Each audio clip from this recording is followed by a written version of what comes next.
Muito bem, pessoal. Então, hoje nós terminamos, na realidade, o capítulo... Começamos e terminamos... Aliás, começamos na última aula, né? Hoje a gente termina o capítulo 3 do texto. E hoje a gente fala sobre a técnica de separação de variáveis, né? É uma técnica geral para as equações diferenciais que governam vários problemas, né? O problema que a gente está se deparando agora é o problema de solução da equação de Laplace ou de Poisson, né? Mas o Poisson primeiro precisa saber a equação de Laplace. Muitos problemas caem na equação de Laplace porque carga de volume não existe, né?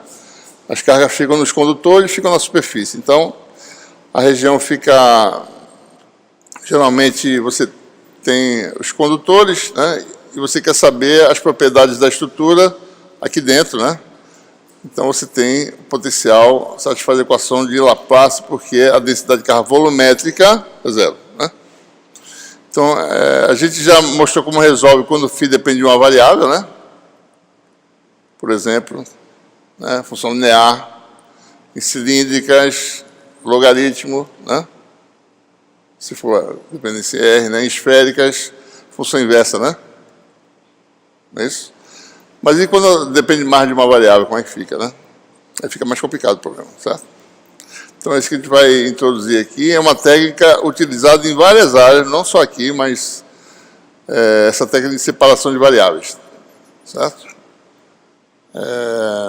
Depois a gente vai ilustrar como a gente resolve qualquer problema bidimensional em que as superfícies de fronteira casam exatamente com superfícies coordenadas, né?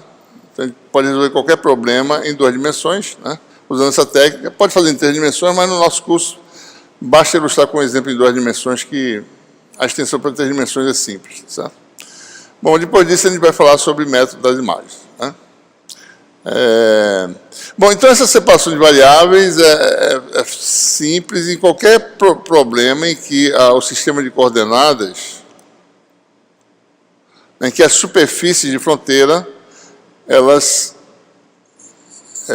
correspondem a pedaços, né, de superfícies coordenadas. Ou seja, superfícies U constante, V constante, W constante, né? Em cartesianas, as superfícies coordenadas são x igual a K1, y igual a K2, z igual a K3. Então, qualquer problema interior, por exemplo, em que as superfícies de fronteira caem nessa superfície aqui, por exemplo, numa caixa, né, um paralelepípedo, né, as paredes caem nessas condições. O problema de bidimensional que a gente vai tratar, a gente tem uma seção transversal que cai nessa condição aqui, x e y constantes, e z, digamos, ilimitado, né, uma simetria de translação, certo? Se fosse cilíndrica, a superfície coordenada, você tem aí o cilindro, né? Você tem semiplano, tá certo? Então, você pode formar, né, por exemplo, um setor, né? Um semiplano e um pedaço de cilindro. Então, o problema aqui dentro, tá certo? Dadas as condições nesses segmentos, pode ser resolvido, né? Ou então, um cilindro completo, né, em três dimensões, certo? Problema dentro do cilindro. Uma tampa é uma Z constante, tá certo? A outra tampa também é Z constante. Uma superfície lateral e uma superfície cilíndrica, que são superfícies coordenadas. Então, o problema aqui tem a solução, qualquer que seja as condições de contorno que você aplicar na fronteira. Tá? E assim por diante. Em cones, esferas, em coordenadas esféricas, né? Semiplanos em esferas, e assim sucessivamente. Né? Em esfera, por exemplo, eu posso ter uma esfera que você corta aí, né? Só para dar um exemplo de problema que a gente pode resolver. Bota um semiplano aqui, né? E bota um outro semiplano, por exemplo, que seja esse próprio aqui. Então, na região dentro da esfera, entre essa superfície, esse semiplano e esse semiplano, se fosse um bago de laranja, mais ou menos, né? Então, você pode resolver a equação Laplace. E tem solução qualquer que seja as condições de contorno, certo? Independente das condições de contorno, você resolve sempre. Né? No pior caso, se a superfície de fronteira for uma superfície irregular, aí a gente faz como? Numericamente. Né? Qualquer que seja a condição de contorno, você resolve, você subdivide a região em elementos finitos, né? Tem a técnica de elementos finitos, você resolver equações diferenciais numericamente, certo? É claro que quando se faz um dispositivo, você não vai fazer uma superfície totalmente irregular, né? Você vai uma superfície que dê para você tratar analiticamente, né? E que seja simples de construir, não fazer uma coisa complicada, certo? Então, mas às vezes problemas reais, por exemplo, em engenharia biomédica, né? Você tem um tecido, tá certo? Daí tem um braço de uma pessoa, quer saber como é que o campo... você vai aplicar um campo para estimular um nervo, precisa saber como é que o campo vai ser lá dentro. Aí você realmente tem que entrar com a geometria irregular, né? E resolver numericamente o problema. Você realmente vai, pega o desenho, faz, divide os elementos e faz. Tá? Bom, então, como eu falei, essa técnica, a gente sempre se dá bem quando você tem superfícies coordenadas formando as fronteiras. Então, para um sistema qualquer, né, o VW, né, potencial depende de 3 variáveis, você tenta construir soluções, né, como superposição de funções que têm uma forma específica. Elas são separáveis como o produto de 3 funções de uma variável, né?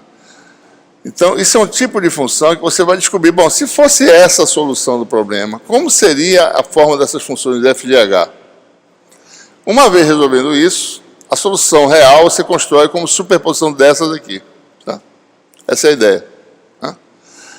Essas são chamadas, tem diversos nomes em várias áreas, né? Alguns chamam de modos normais do sistema, tá certo? Outros chamam de autofunções, né? O alfa aqui é uma constante que aparece, que a gente vai ver que aparece, que é o alto valor das equações diferenciais que aparece. Isso pode ser mais de um parâmetro, né? Isso é só simbólico, tá certo? É a constante de separação, que no fundo é o alto valor de uma equação diferencial. Então, no fundo, quando a gente faz isso aqui, a gente cai numa equação diferencial de alto valor, certo? Equação diferencial de alto valor é aquela que faz assim, ó, um operador, certo? Digamos, laplaciano, digamos um operador, que é um conjunto de derivadas, D2, dx2 mais D2, y2, etc. Operador em uma dimensão, certo? Aplicado a uma função f, reproduz f. Isso é equação de alto valor. Essa constante aqui seria o alto valor da equação, certo? Operador diferencial aplicado a uma função igual a lambda vezes a função, lambda é o alto valor da função. Você já deve ter visto isso em álgebra linear, talvez, né? Matrizes também tem isso, né? Assim por diante. As coisas são muito semelhantes, certo? Então é isso que a gente vai fazer, né? Vai pesquisar em cada sistema de coordenadas, você vai ter um tipo de solução diferente, né? Porque a equação diferencial é bem característica, está uma solução geral bem característica, né? Então é isso que a gente faz. Fazendo isso, a gente consegue quebrar o problema que tem derivadas parciais em soluções de equações diferenciais de uma variável, né? Certo? Vamos, por exemplo, considerar, então, o nosso problema é esse aqui, né? O problema é que você tem um problema de eletromagnetismo em que o campo elétrico é governado, né, o potencial é governado pela equação de Laplace. Vamos admitir φ só de 2 variáveis, para simplificar, né? E vamos admitir que φ é separável, né, na forma de um produto de f com g, certo? Bom, em cartesiano, laplaciano é mais simples, né? Só tem derivadas segundas, né? Então, como é que fica? Eu vou fazer a continha aqui para a gente ver. Então, laplaciano de φ, sendo φ um produto f de x com g de y, então a derivada em relação a z, que aparece aqui, não vai ter, vai dar zero. Vai dar d2 dx2 de φ, né? Que é f de x g de y, mais d2 de y2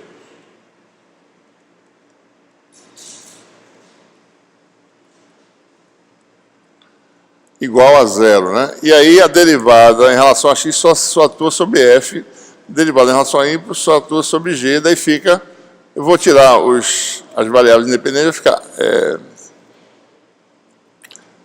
g, né? Derivada total de f em relação a x segunda, mais aqui sai o f, .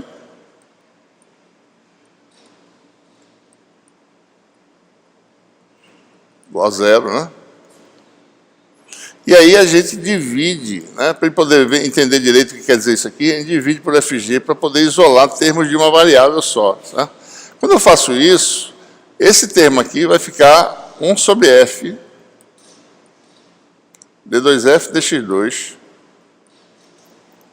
né, igual a, esse aqui vai ficar, passando para lá, menos, né, 1 sobre G, D2G, dy2.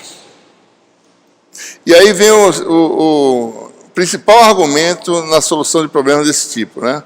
A gente separou, né, de um lado uma função que é só de x, certo? E essa outra com sinal, vou chamar de g de y, né? Então é essa a equação que nós temos aqui, certo? F de x igual a g de y, qualquer que seja x e y. Né? Então, essa é a pergunta. Sob que condições essas duas coisas podem ser iguais, variando arbitrariamente x e y, e para funções que eu não sei nem quem são, certo? Funções quaisquer, qualquer que seja a forma de f de g. Né? Ora, se f variar com x de verdade, arbitrariamente, e g com y independentemente, essas duas coisas não podem ser iguais. Tá? Como é que elas vão ser iguais? São arbitrárias. Né? Se botar seno de x igual a seno de y, qualquer que seja x e y, por exemplo, né? Só se x for igual a y, ou diferentes por 2π, né? Por múltiplo de 2π, não é isso? Só em alguns lugares, mas não em qualquer lugar. Não tem jeito de você igualar essas duas em todos os valores de x e y, que é o que eu quero. Qual é a opção que resta, então? Para essas duas quantidades serem iguais? Tem que ser constante. Só se elas forem uma constante. Não tem outra opção. Tá? Então, só posso satisfazer essa equação se ambos os termos, né, serem constantes. E é nesse momento que surge aí o que a gente chamou de alto valor aí da equação diferencial, né? É nessa separação. Daí você vai ter essa constante chamada de constante de separação, né?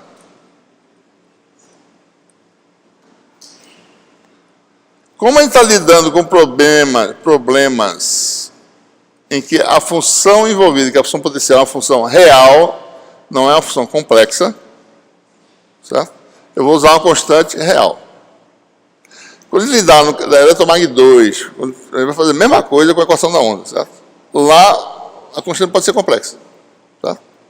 Então, a gente vai deixar isso... aqui eu podia botar uma constante complexa sem nenhum problema também, certo? Mas o resultado tem que se combinar de tal forma que é a função de real. Para evitar problemas, já bota a constante de separação real. Essa constante pode ser um número real positivo ou negativo, eu posso escolher o sinal. Como eu não sei a solução ainda, qualquer que seja o sinal, para um sinal dá um resultado, para outro dá outro resultado. Vamos escolher um sinal inicialmente. Né? A gente vai escolher inicialmente o caso A, né, que está nas notas de aula aí, tá certo?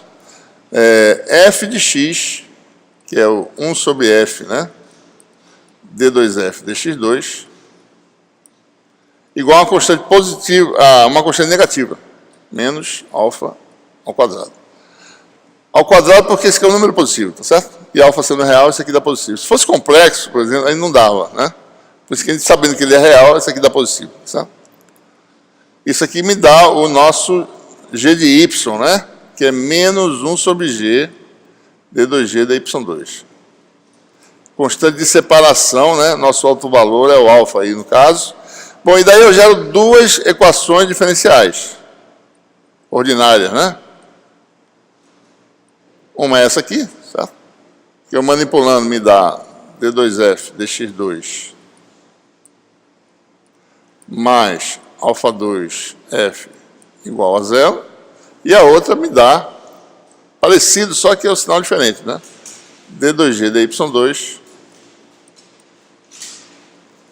menos alfa 2 g igual a zero. Se eu tivesse mudado o sinal da constante, aqui seria menos, aqui seria mais. Mesmas equações diferenciais. Os papéis ficam invertidos. Basta resolver uma dessas aqui, eu sei a solução no outro caso, tá certo? Bom, essa condição aqui, para essa escolha que eu fiz, tá certo? A escolha tipo 1, vou chamar de tipo 1, né, em que a equação para f tem um mais aqui. Isso aqui está errado, né, pessoal? Isso aqui é menos, né? E é menos. Tipo 1 aqui é menos. Mais para f, menos para g. E para tipo 2, eu escolheria f igual a mais alfa, né? Teria o contrário, né? A gente resolvendo tipo 1, a gente vai saber qual é a solução do tipo 2, certo? Antes de resolver, tem uma outra possibilidade que eu não falei. E se alfa for igual a zero? Né? Pode ser.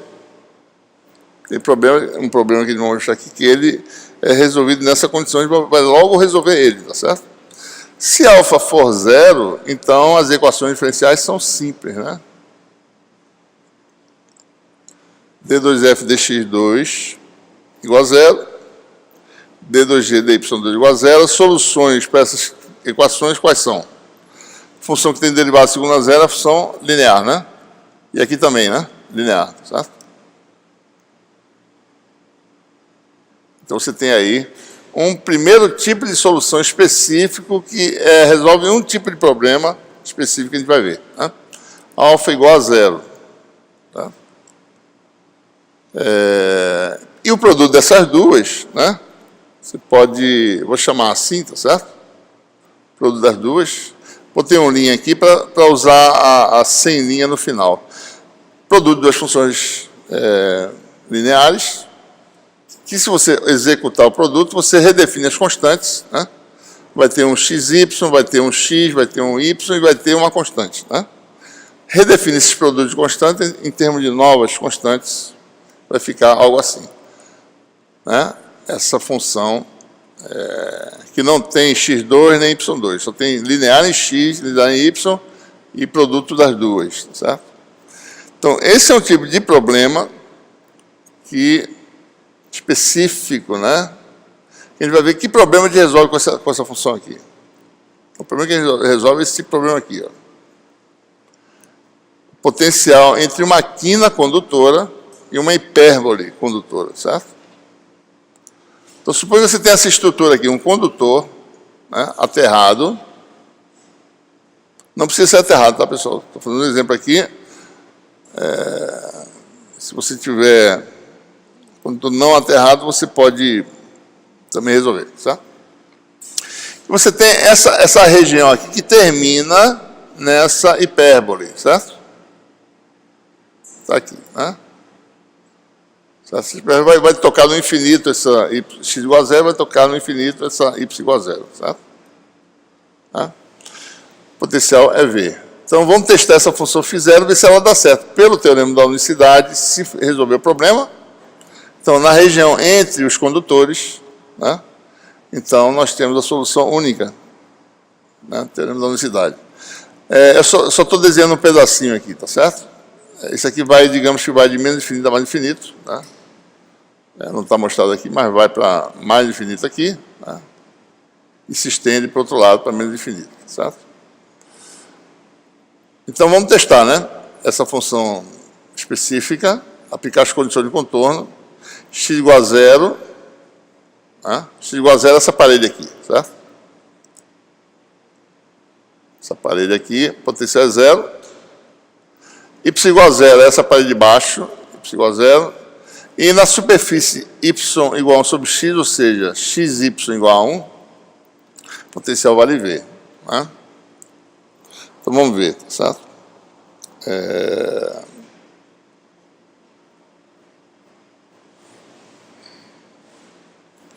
Vamos lá, x igual a zero. Solução eu botei o zero aqui porque é alfa igual a zero, chamar de alfa igual a zero a solução, tá certo? Y igual a zero, φ0 igual a zero. E y igual a 1 sobre x, né? Ou xy igual a 1, φ0 vale V. Bom, vamos lá. Então, quem é a função? A função é ax mais by mais cxy mais d, né? Então, fiz zero igual a zero para x igual a zero. X igual a zero, esse termo aqui sai fora.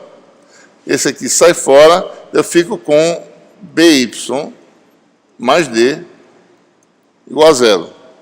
Qualquer que seja y. Né? Estou nessa parede aqui, ó. Qualquer que seja y, certo? Então, essa função linear só vai ser zero, qualquer que seja y, se os coeficientes forem nulos. Né? Não tem outra opção. Conclusão, b igual a zero, d igual a zero. Então, essa condição me deu já, então, o quê? φ0 igual a ax, b deu zero, né? E d deu zero, mais cxy. Certo? Vamos para a segunda. Y igual a zero.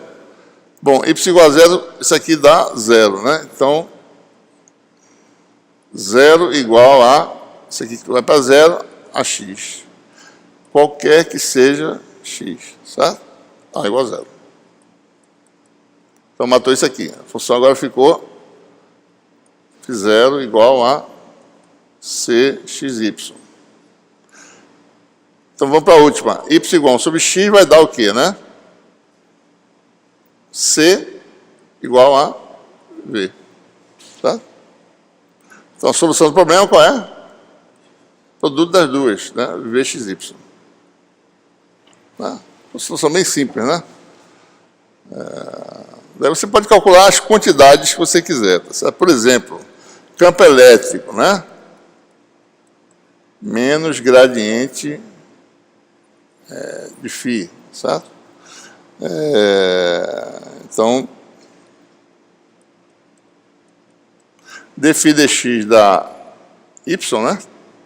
Vai dar menos v.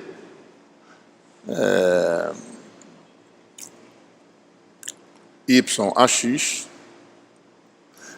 dφ dy da x, né? Mais x a y. Né? Certo?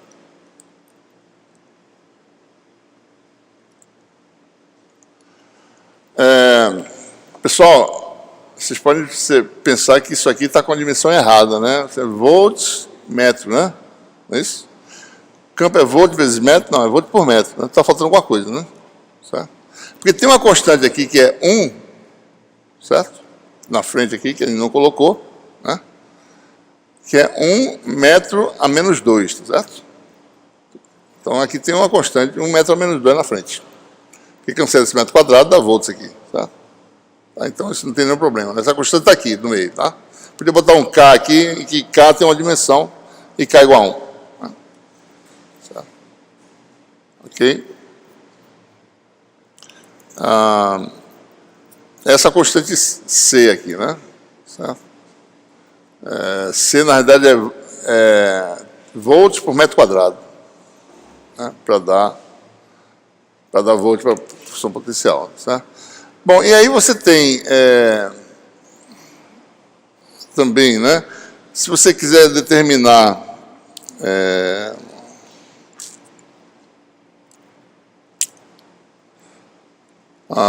por exemplo, as linhas de campo, né? Vou fazer aqui rapidinho, só para a gente ter... A gente comentou rapidamente lá no capítulo 2, né, que as linhas de campo são obtidas... você tem aqui a linha de campo, né? Então, é simplesmente, o campo é tangente, né? Então, se você faz dy sobre dx, tem que ser igual a EY, a razão é y sobre x, né? A linha de campo é dada por essa equação aqui, certo? Nesse caso, tem uma solução simples do problema, né? Então, a linha de campo, como é que elas são? São governadas por essa equaçãozinha aqui. Y sobre x é x sobre y, né? Dá uma equação diferencial y dy, né? Igual a x dx. E se eu integro ambos os membros, né? Então a linha que passa no ponto x0, y0, né? Você integra de x0 até x, desculpe, de y0 até y, integra de x0 até x, você tem uma equação, tá, da y2 sobre 2, y2 menos y0 ao quadrado, igual a x2 menos x0 ao quadrado. Você tem uma solução aí, como y é positivo, seria aqui algo assim, né? Raiz quadrada, tá certo? y0 ao quadrado mais x2 menos x0 ao quadrado. Se a gente olhar direitinho, isso aqui é uma equação de hipérbole, tá certo?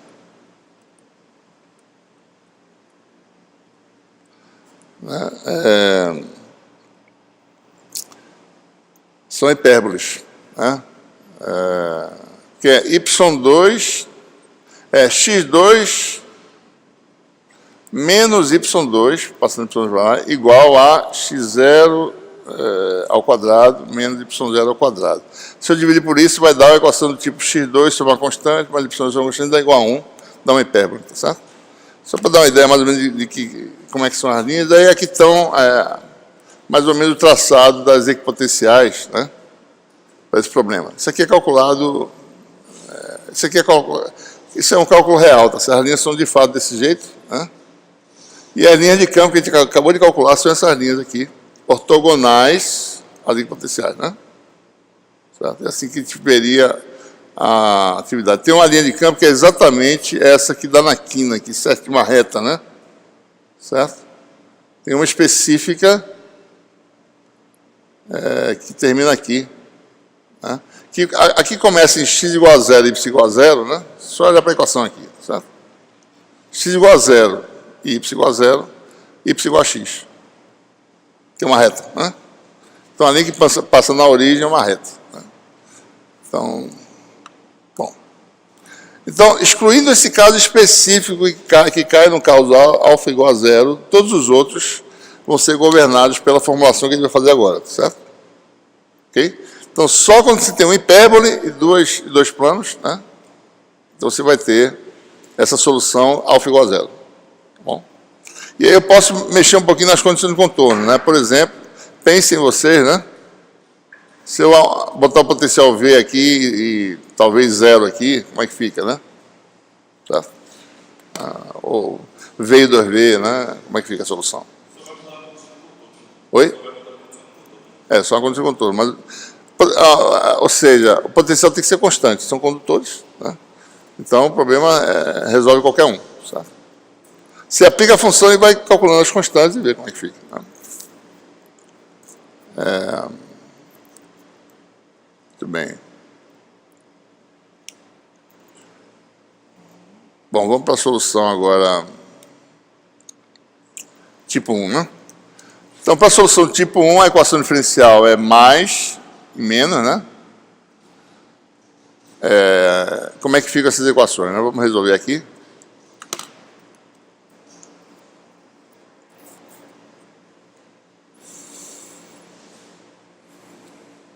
Então, para tipo 1, você tem D2F dx2 mais alfa 2F igual a 0. E a outra é D2G dy2 menos alfa 2G igual a 0. Essas equações são conhecidas, né? Essa é a equação que governa as funções seno e cosseno, né? Derivada segunda é igual a menos uma constante da função. Seno, né? Se derivar duas vezes dá seno, dá menos cosseno, vezes o argumento, né? Por exemplo, seno de alfa x, tá certo? Primeira derivada dá alfa cosseno, né? Segunda derivada vai dar o quê? Menos alfa 2 seno, reproduzível. Equação de outro valor, né, pessoal? D2F dx2 é uma réplica de F, certo? Você vai passar para o segundo membro, né? Essa aqui também, né? D2G dy é uma réplica de G, certo? Então, a função seno ou a função cosseno, né? Também, né? Derivada da cosseno dá quanto? Menos alfa seno. Derivada segunda, menos alfa 2, réplica da função, certo?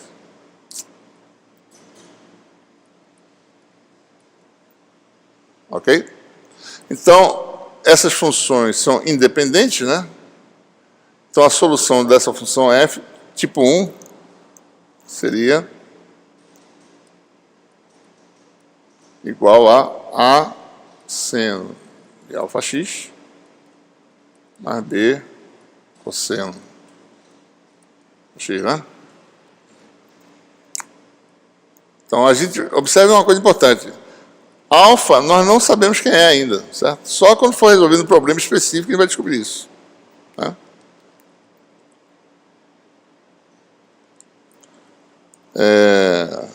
Da mesma forma, a outra função, tá certo?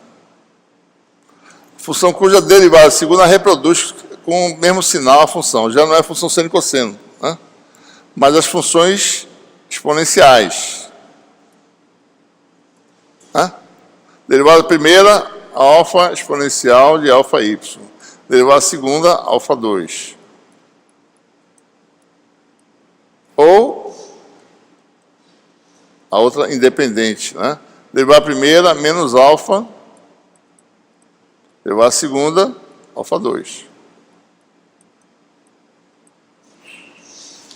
Né? Eu posso usar essas próprias funções como as funções g de y, botar uma constante c exponencial, ou combinações delas para formar novas funções. Em muitos problemas em eletromagnetismo, de eletrostática, as funções hiperbólicas, né, são usadas. A seno hiperbólica de alfa y exponencial de alfa y, uma combinação específica, né? Sobre 2. Cosseno hiperbólico é a soma.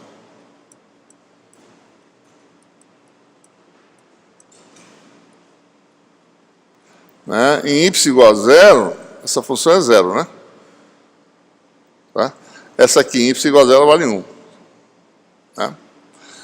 Então, a gente pode usar para G combinações dessas funções. Vou falar um pouquinho mais delas, tá? Só para relembrar aqui. Posso usar também seno hiperbólico.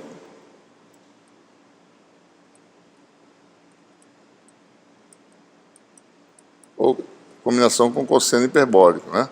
Então, para essa escolha de alfa, tipo 1, né? Você tem F... Senão vai ficar enchendo o saco aqui, né? Vou fazer aqui para ele não ficar...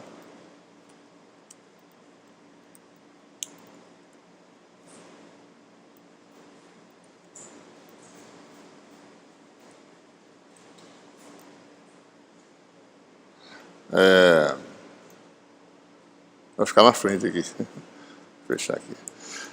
Tipo 1, então você tem... O que a gente tem como característica, né?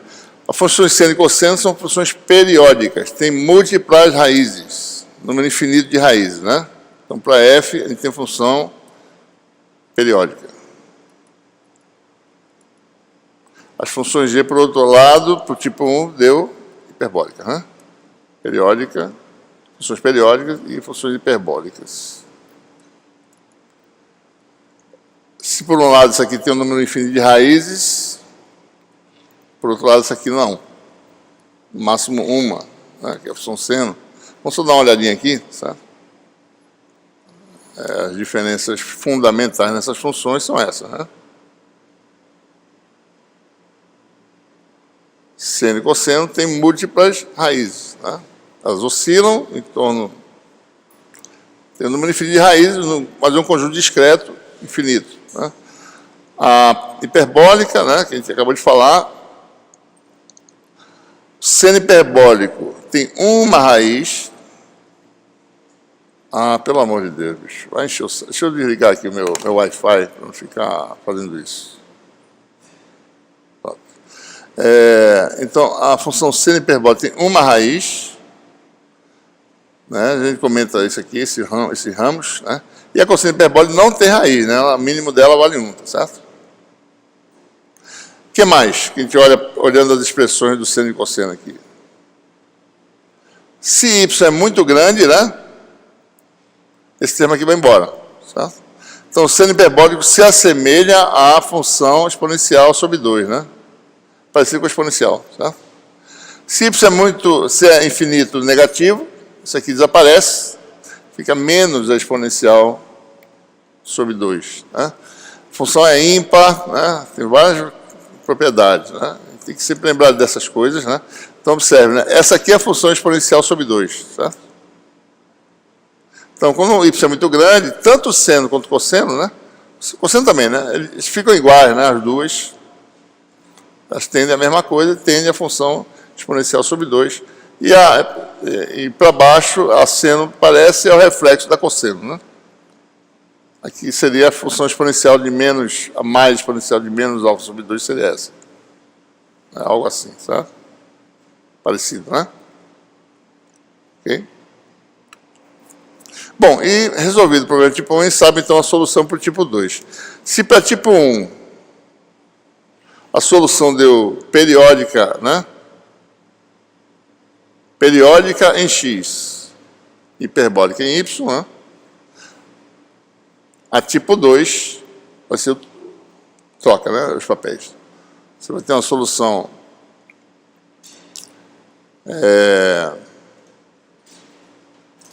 hiperbólica em x, periódica em y. Né? Uma outra forma de expressar essas funções, eu posso mexer com as coisas aqui. Deixa eu ver se eu escrever aqui. Né? Observe, né? Posso sair fazendo os produtos. Né? Um constante seno de alfa x, certo? Aliás, essa combinação linear aqui pode ser expressa como algo desse tipo aqui. Ó. Né? Isso aqui é a combinação de seno e cosseno, certo? Posso também escrever com uma constante aqui na frente. Né? E você tem aqui algo desse tipo aqui, certo? A gente sempre pode fazer isso. Aqui também eu posso fazer combinação linear e expressar dessa forma, botar aglutinar numa constante só aqui na frente. É uma outra forma de expressar, certo? E também para o tipo 2. Né? Tipo 2, a função em x é hiperbólica, né? E em y ela é periódica. Mesma coisa, posso sintetizar dessa forma aqui. Então, dá uma função hiperbólica com a origem deslocada, com alto valor como tendo fator de escala, uma função periódica com a origem deslocada, tendo alfa como fator de escala e uma constante na frente. É simples de perceber, certo? Às vezes, tem situações que você é mais fácil visualizar a solução usando essa estrutura assim, ao invés da outra. Tem situações que não, que é mais fácil usar outra, certo? Bom, e como é que a gente faz para escolher qual é a solução? Tipo 1 ou tipo 2? Né? Oi?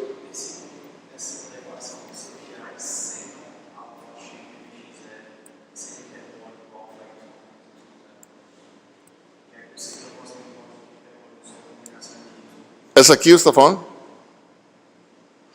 Esse é tipo... Hã? Cosseno hiperbólico. É porque tipo 2 trocou, né? Em x ficou hiperbólico, em y ficou periódico. Né?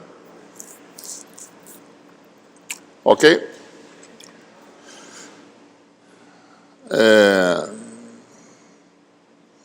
Bom, qual é o tipo de solução que a gente vai usar? Bom, depende, né? Uma solução tem que funcionar, certo? Ou tipo 1 ou tipo 2. Né? Se você tentar a função errada, você vai ver que ela não funciona. Você prova que ela não funciona, certo? Por quê? Quem garante isso? Teorema da unicidade. Só tem uma solução, não tem mais nenhuma, certo? Então, você, dependendo das condições de fronteira, é que você vai ter... você vai ter aí, certo? Um tipo de escolha. Veja, a parte hiperbólica, só lembrando, em algumas situações é mais interessante usar as funções exponenciais, tá? Porque em algumas situações uma delas é zero. Né? A função, por exemplo, decai no infinito, você usa só a segunda. Essa aqui você tem que ser zero. Uma função que decai no infinito, essa aqui não pode participar, por exemplo, certo? Então você tem que tirar isso aqui. Tá? Porque, como eu falei para vocês, eu posso resolver qualquer problema, né? Numa caixa, né? Mas eu posso resolver um problema também assim, ó. Tem um exemplo aí, tá certo? Potencial dado aqui, potencial aqui fixo, e o potencial cai para zero no infinito. Então, nesse caso, na solução em y, eu usaria exponencial decrescente. Tá? Aí vocês vão fazer isso fazendo exercício, vocês vão ver. Mas, só para adiantar, às vezes é mais conveniente usar exponenciais. Né? E às vezes não. Tá? Quando a solução é fechada, geralmente não. Né? Ok? Vou fazer um primeiro exemplo para mostrar que a gente tem uma das soluções que vai funcionar. Essa calha ou cuba, né? Com uma variação senoidal do potencial em uma seção da fronteira, certo? A gente começa com um problema mais simples, né? Para depois fazer problemas mais complexos, certo? Então, temos essa estrutura aí.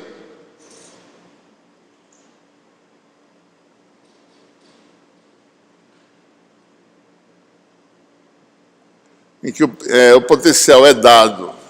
Tem um U condutor aqui, né? Vocês estão vendo aí, tá certo?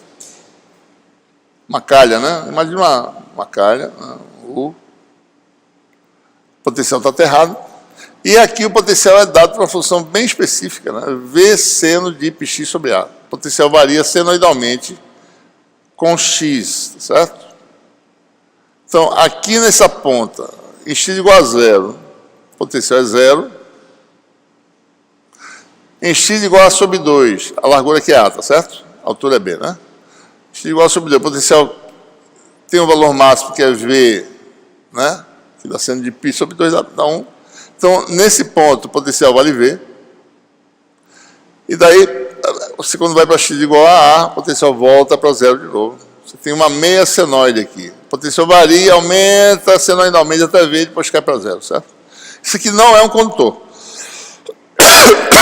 Certo? Não é um condutor, porque o potencial varia, né? Senão, ele era constante. Certo? É uma condição imposta por um condutor que está fora da região que ele fez com que o potencial variasse senoidalmente. Né? Certo? Então, problema. Será que dá para resolver com um desses tipos de solução, né? Esse problema? Vamos testar a função que não dá certo, para vocês verem que a gente vai ver que ela não dá certo mesmo. Tipo 2. Tá? Tipo 2, que é hiperbólica em x, periódica em y, e aplica as condições de contorno, que são, aqui é φ de y, x igual a zero, dá zero, né, nessa parede, certo? X igual a zero. Nessa aqui, φ de x, y igual a zero, nessa de baixo. E nessa parede aqui, φ de A, x igual a A, y entre 0 e B igual a zero.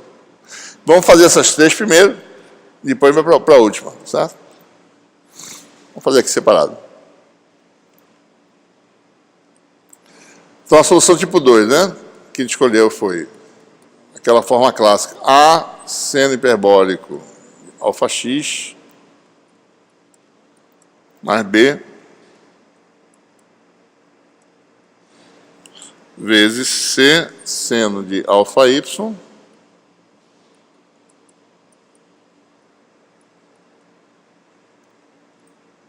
né? Bom, vamos lá, começa. X igual a zero, que é a parte da esquerda, está aqui, y qualquer entre 0 e B. X igual a zero. Então, a gente lembra das propriedades, né? Seno hiperbólico de zero vale 0. Cosseno hiperbólico de zero vale 1. Vai ficar uma constante B, tá certo? Vezes C e um B vezes D, né? Vai ficar B...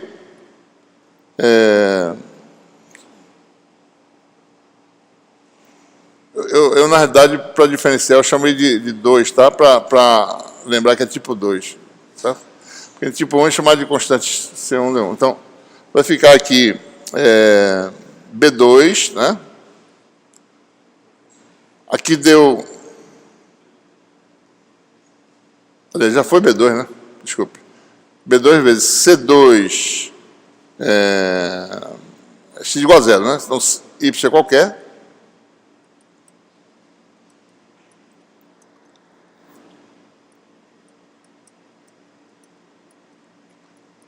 Qualquer que seja y entre 0 e B. Né? posso fazer C2 igual a zero, D2 igual a zero. Se eu fizer isso, a solução já vira solução trivial, né? Para evitar isso, eu faço o quê? B2 igual a zero, só sem matar a solução. Então, minha solução agora sai isso aqui, certo? E fica agora uma constante, né? Vezes uma constante, essa constante vezes essa aqui vai ficar novas constantes. A função passa a ser φ2.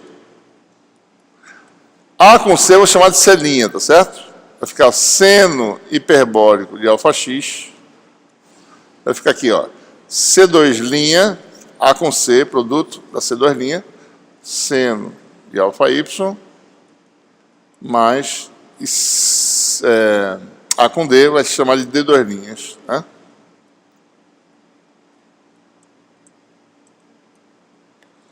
Certo? Vamos agora para y igual a zero. Potencial dá zero, né? Y igual a zero, seno dá zero, né? Seno de zero, cosseno de zero dá 1. E fica de novo agora D2',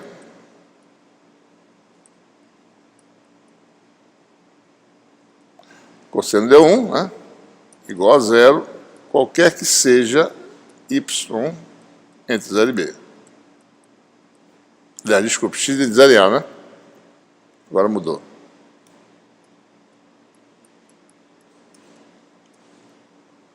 Mais uma vez, né? Ou eu faço alfa igual a zero, mas se eu fizer alfa igual a zero, essa função já zera todo mundo aqui, né? Então, função trivial. Então, eu não quero isso. Então, eu faço o quê? D2' igual a zero. Certo? Daí, minha função ficou mais simples, né? Ficou só agora 2 senos, tá certo?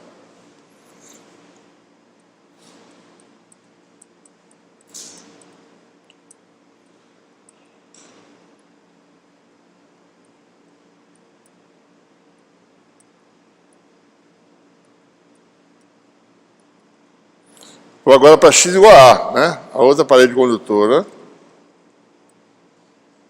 Né? Como é que fica, certo? Bom, x igual a A, isso aqui vai dar seno hiperbólico e y é qualquer, né? Vai ficar C2', seno hiperbólico de αA, né? Seno de αy igual a zero, qualquer que seja y agora entre 0 e A. 0 e B, né? Como é que eu faço agora? Bom, uma opção, né? Bom, o argumento da função ser zero, porque seno só tem uma raiz, esse que é o problema, né? Seno hiperbólico, desculpe, só tem uma raiz. Então, se eu fizer isso aqui zero, ou seja, alfa igual a zero, eu resolvo. Mas se eu fizer alfa igual a zero, acabou-se a solução. Não tem jeito. Se eu, por outro lado, há outras possibilidades, C2' igual a zero. Também manter a solução. Daí, se eu só posso ter a solução trivial, então, para esses três casos aí, certo?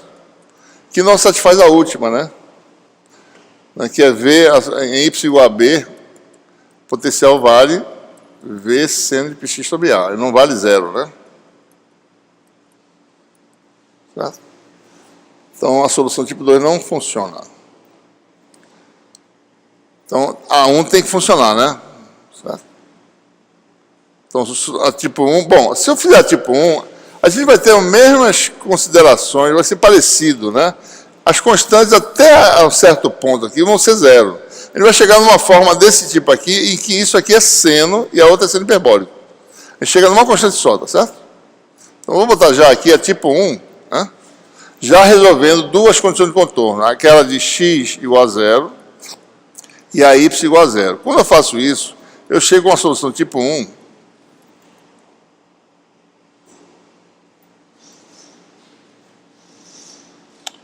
Vou botar aqui uma constante. Seno periódico em x, hiperbólico em y. É fácil perceber que essa função funciona, né? X igual a zero, dá zero. Y igual a zero, dá zero. Né? Já satisfaz. Daí tem aquela x igual a A. É aí que há a diferença das duas, certo?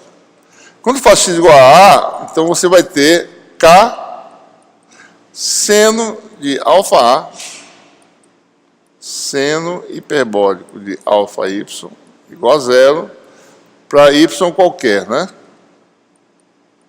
entre 0 e B.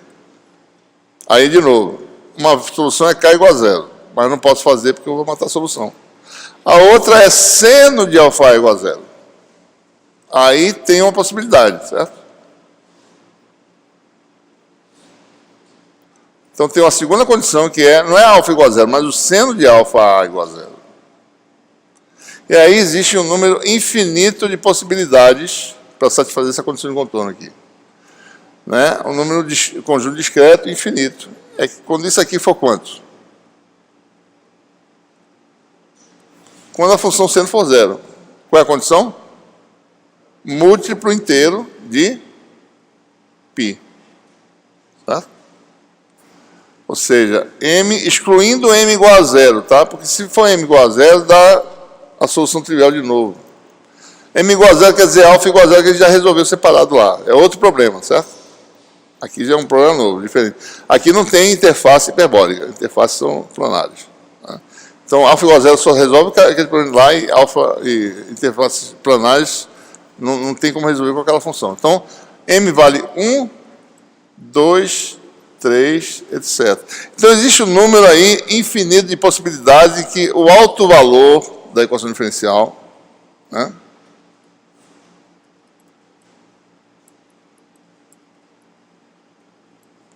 é um conjunto discreto de soluções, tá certo? Então, se vocês pensam, por que existe níveis discretos de energia no átomo de hidrogênio, por exemplo, né? Porque lá se resolve uma equação diferencial em que o alto valor é a energia do átomo, tá? E só tem solução para valores discretos da energia, da número inteiro. Tem uma solução de alto valor que só dá para funcionar se for um múltiplo de um valor, tá certo? Ou seja, então, os altos valores que são energia, né, na equação de Schrödinger, na mecânica quântica, são um conjunto infinito de mais discretos. Por isso que você tem energia discreta na mecânica quântica e não contínua, né? Certo? Mesma coisa, porque todos os problemas sempre têm uma equação diferencial de alto valor que você tem uma condição de contorno específica. Aqui são nosso potencial, né? Certo? Então, com isso, a gente resolveu agora 3 condições de contorno e falta a última. Então, nós temos agora um conjunto infinito de soluções. Vou chamar isso aqui agora de φ, que é indexada por um número inteiro, φm, né? Que tem uma forma bem específica. Eu estou usando a constante K aqui, tá certo?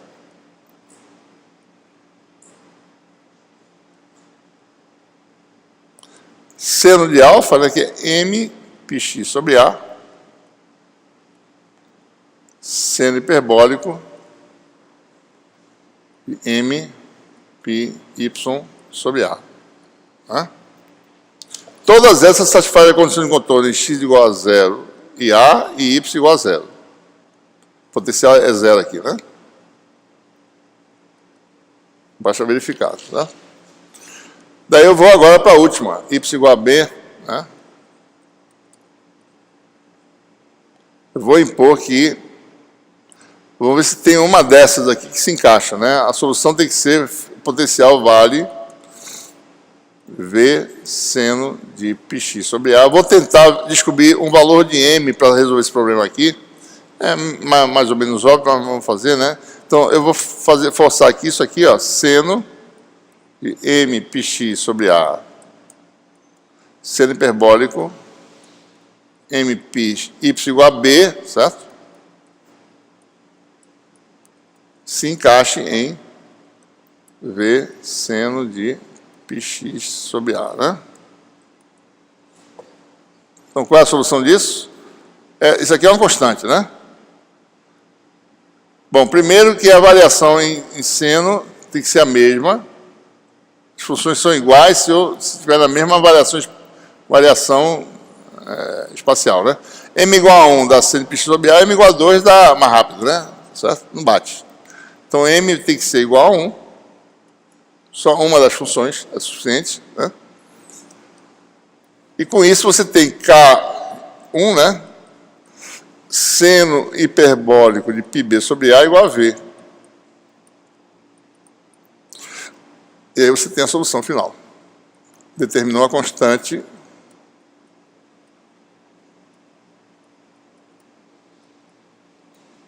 Temos aí agora problema resolvido, né? Solução desse problema específico é da forma V sobre seno hiperbólico, B sobre A, seno de πx sobre A, seno hiperbólico de πx sobre A. Πy, né? Desculpa.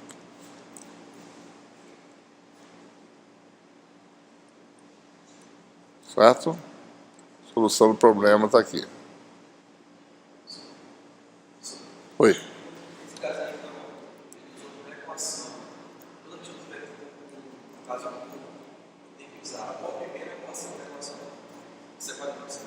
Sempre. Qualquer problema em duas dimensões vai ser uma ou outra, mas não vai ser só uma, como a gente vai ver mais ainda. Tá? Estou falando um caso específico que deu certo uma delas. Uma das M, né? Certo? Mas tem problema que uma M não é suficiente, um valor de M, certo? Que a gente vai ver já já. Bom? Mas aí, quando a gente combinar com essa solução, daí qualquer problema numa calha vai ser resolvido com essa solução que a gente está fazendo aqui. Certo? Dessa forma. Bom, se a gente fizesse um gráfico dessa função no espaço 3D, né, eu posso fazer um gráfico que eu coloco, só para você poder visualizar bem o que é essa função, né? XY. E aqui não é espaço geométrico, não é espaço de funções, né? E φ em função de XY, né? Função de duas variáveis. Né? Então isso aqui vai dar uma superfície, né? Certo? A função de duas variáveis, né? É uma superfície, um espaço tridimensional, certo? Então, como é que seria essa superfície, né? Só lembrando, né?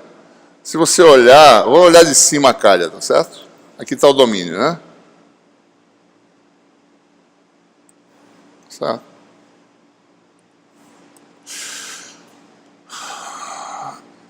X igual a está aqui, potencial é zero, né? Certo? X igual a zero está aqui, o potencial é zero, certo? Y igual a zero está aqui, o potencial também é zero. Pronto. Então o potencial tem que cair para zero aqui, e ele tem que ser aqui y igual a b, né, que é aqui, tá certo? Tem que ser um arco de senoidal, não é isso? Algo assim, ó. Certo? Então ele tem que sair variando de forma que ele caia, né? Para essa borda aí. E aqui estão as equipotenciais, né? Se você olhar direitinho, né? Φ constante, certo? Se você fatiar essa função, você tem as equipotenciais. Olhando de cima, você olhar a superfície de cima das equipotenciais, você vai ver um conjunto de linhas, certo? Você tem algo assim, né? É como se fosse uma baliza de futebol senoidal, né?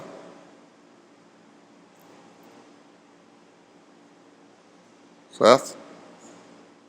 Algo mais ou menos assim, né? Se a pessoa fizesse uma baliza senoidal, né? No jogo de futebol seria mais ou menos desse jeito. Aqui é a rede, né? Estica a rede, ela estica no chão, nos cantos, e ela vai ser um arco, uma baliza senoidal, certo? E aqui então, se a gente fizesse curvas de nível, você ia ver as equipotenciais.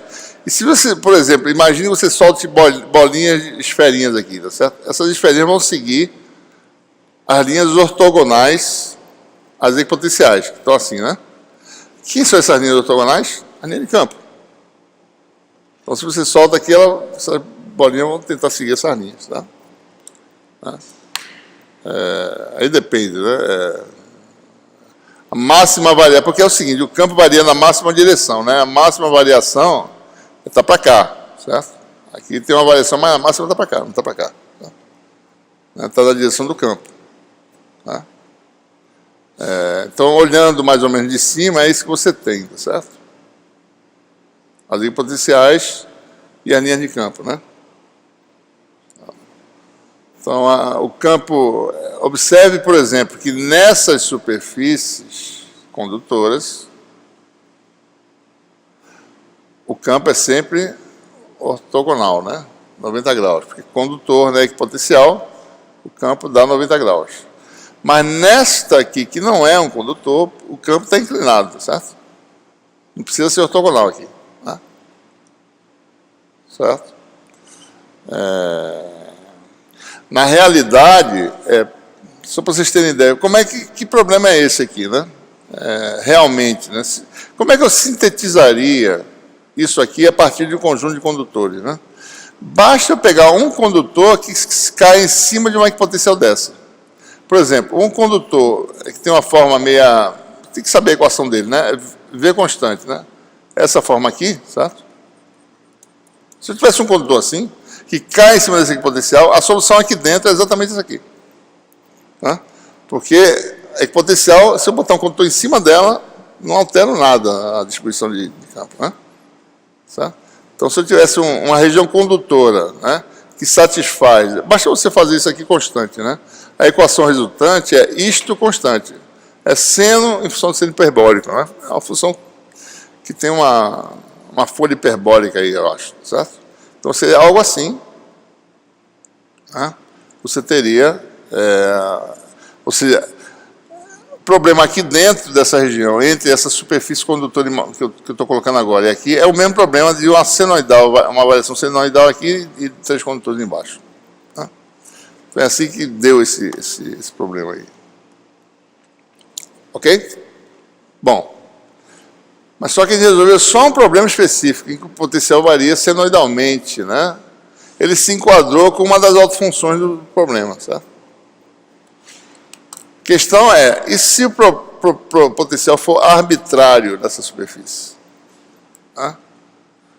Voltando, continuando, aqui tem um U, aqui, certo? Nessa superfície, o potencial é arbitrário. Tá? Em y igual a b, o potencial vale f de x. Nós sabemos que o conjunto de funções tipo 1 satisfaz essas 3 condições de contorno aqui, né? Só lembrando, certo? A solução tipo 1 satisfaz tanto em x igual a 0, quanto em y igual a 0, quanto em x igual a a. Só não tenho como satisfazer com uma autofunção apenas a condição arbitrária aqui em cima. Então, a nossa tentativa é fazer superposições de todas as possibilidades. Né? Como M pode ser 1, 2, etc., eu vou somar todo mundo. A superposição de soluções dá 0 aqui, 0 aqui, 0 aqui. Ele vai forçar que a superposição funcione aqui em cima. Né? Então, eu vou propor que como solução para esse problema, não um M só, mas todos os possíveis valores de M. Ou seja, uma combinação de φm, né? Todos os possíveis φm's. Isso aqui vai dar, certo?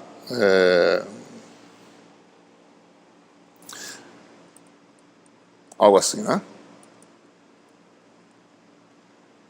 Km, né? Botar um M na constante, tá certo?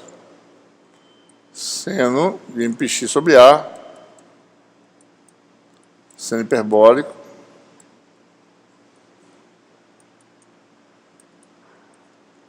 e agora a gente quer forçar que essa combinação linear dê f de x em y igual a b, certo?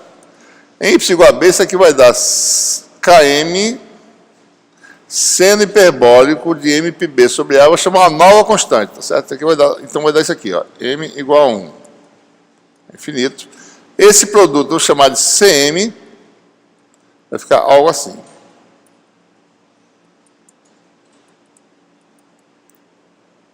Quem é Cm? Bom, Cm é Km seno hiperbólico m pi b sobre A. Né? E a pergunta, o problema que nós temos agora, como eu escolho os coeficientes de forma que f seja decomposta como uma série de funções seno periódicas, né?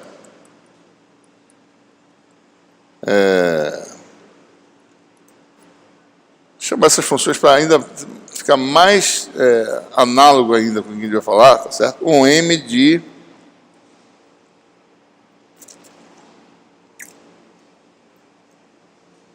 X sobre A, né? Certo? Funções UM que eu estou definindo aqui são essas funções seno de MP vezes isso aqui, tá? Chamar isso aqui de um XI, certo? Então, um M de X sobre A, que é quando eu faço essa variável XI, tá certo? Igual a X sobre A, né? Então, que se varia de quanto? De 0 até 1. Tá? Então, são essas funções. Então, isso aqui é algo assim, né? Só para a gente ver direitinho, está aqui embaixo.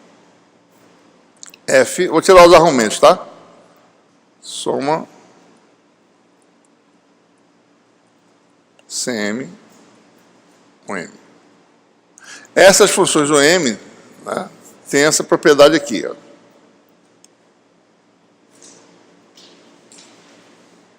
O que elas têm em comum? Elas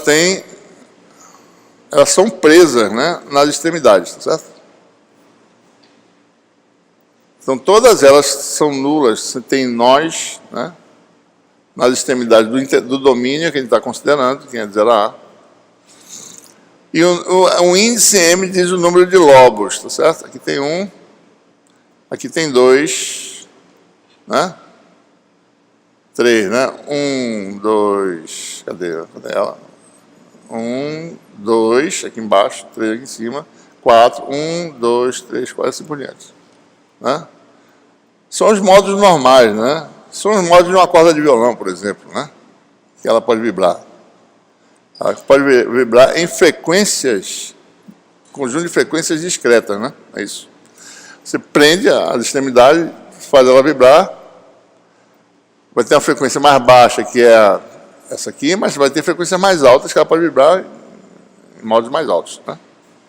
Se você filmar, você vai ver a formação dessas senoides na corda de violão, certo?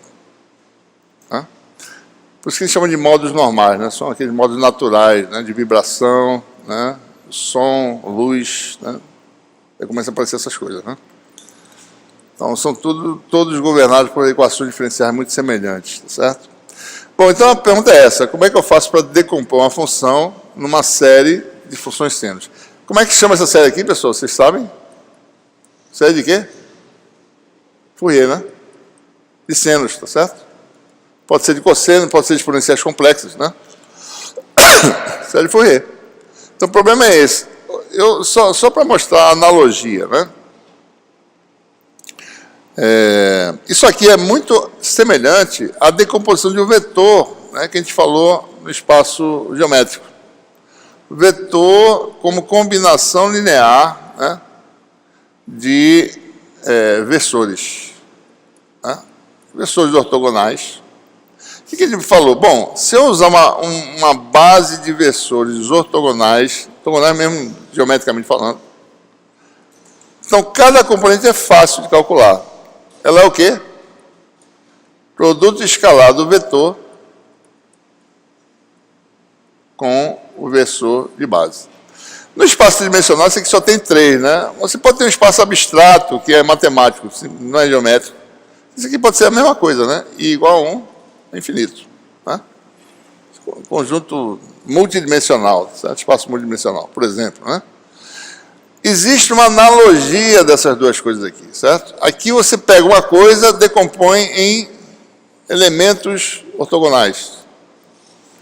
Aqui também tem essa função, eu estou decompondo em elementos ortogonais. Agora, como é que essa ortogonalidade, é que a gente precisa ver como é que é, certo? Essas funções que têm ortogonalidade, como é que é a ortogonalidade no espaço de funções? Não é geométrica, é diferente, né? Mas existindo essa ortogonalidade, a gente pode, então, calcular o coeficiente fazendo um produto escalar no espaço de funções. Certo? Então, digamos que no espaço de funções, o produto escalar seja, em vez de botar ponto, né? Vamos usar uma notação que se usa muito em álgebra linear também, que é função, produto escalar com uma função de base, né? Se eu descobrir essa propriedade de ortogonalidade, se eu fizer produto escalar em ambos os membros, vai dar produto escalar de f com uma delas, né? Você soma m igual a 1 a infinito, cm, 1m produto escalar com n. E aí, se tiver essa propriedade de ortogonalidade, que a gente está buscando, né? Isso aqui vai dar alguma constante. Eu não estou normalizando, tá? Vai dar alguma constante, chamar de um azinho, tá certo? Só vai ter um valor para m igual a n. E isso aqui só vai existir quando m igual a n. Então, vou botar aquela delta de mn que vale 1 para m igual a n, vale 0 para m diferente de n. Então, quando eu faço isso, quer dizer que vai ter só um termo na série, que é o cn, vezes essa constante multiplicadora que eu não sei quem é também, tá certo? E com isso eu determino a constante, certo? Então a pergunta é como é que eu faço para escalar? Né? Então a motivação é essa, certo? É semelhante à decomposição de um vetor em vetores ortogonais. A gente está decompondo uma função em termos de funções ortogonais, ela tem uma propriedade de ortogonalidade que a gente vai agora definir, certo? Que propriedade é essa? Bom, vamos ver, né? A propriedade é simples. Essas funções, o m, elas têm essa propriedade aqui, ó. No domínio 0 a A integral cruzada entre duas. É por isso que elas têm utilidade, senão não serve para nada, certo? Vale. É seno de npx, seno de npx. Se m for igual a n, dá seno ao quadrado. Né? M igual a n.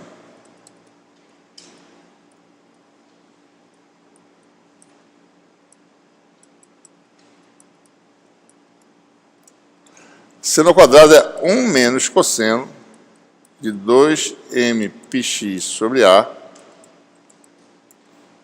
sobre 2, certo? A integral disso aqui vai dar 1 meio de x, que dá sobre 2. A integral do cosseno dá seno, certo? Do mesmo argumento. Só que é o seno de m igual a 2. Nos extremos dá quanto? Dá 0. Que é uma das funções, né? Da função 2, certo? Que é nula nos intervalos. Então, isso aqui vai dar aqui, só se m igual a n, vai dar A sobre 2. Se m for diferente de n,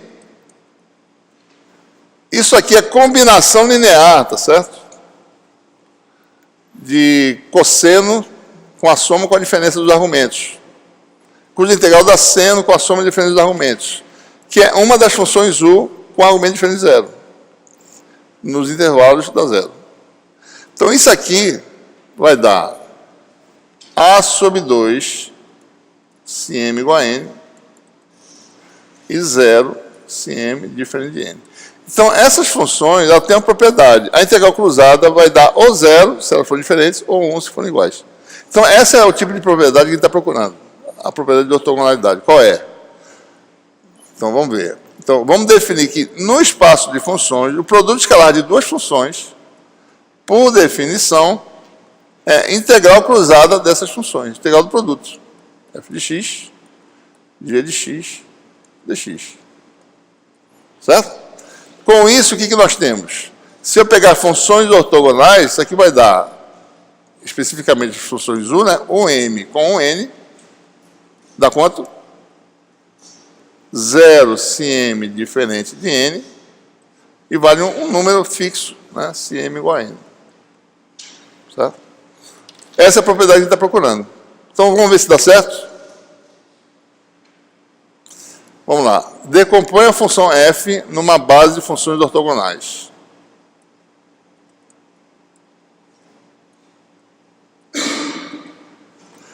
Como é que eu calculo o coeficiente? Bom, vou fazer o produto escalar em ambos os membros com uma função de base, certo?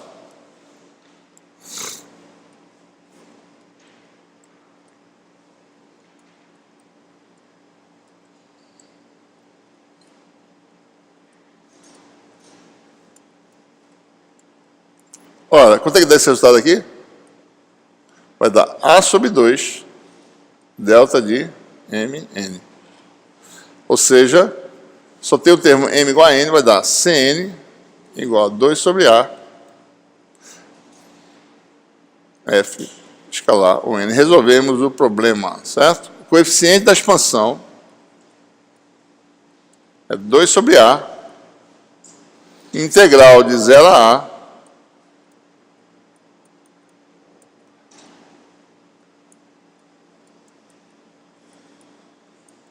essa é a solução do problema. Se eu escolho meus coeficientes dados por essa expressão, que é a coeficiente de Fourier da série, né? Que é o que a gente ia obter mesmo. A coeficiente de Fourier é dado por isso aqui, certo? Então, aquela soma deve convergir para a função na última condição de contorno, certo? Ora, tem uma outra forma de mostrar isso. Por que dá esse resultado? Essa é uma forma intuitiva, né? Mostrando por produto escalar, né? Por analogia com vetores. Mas eu posso falar, bom, se eu quero aproximar f pela soma, né? Certo? Se eu calcular o erro médio quadrático dessa aproximação e minimizar esse erro, eu obtenho esse resultado aqui. Tá? Então, subtraio o f da série, eleva ao quadrado, calculo o erro médio quadrático, que é calculado como uma integral dessa quantidade, de 0 a A, minimiza essa integral, vai dar exatamente isso aqui, que é o coeficiente de Fourier, certo? Então, aí nós resolvemos o problema, né? Certo? Ou seja, a solução do problema em que o potencial é 0, 0, 0,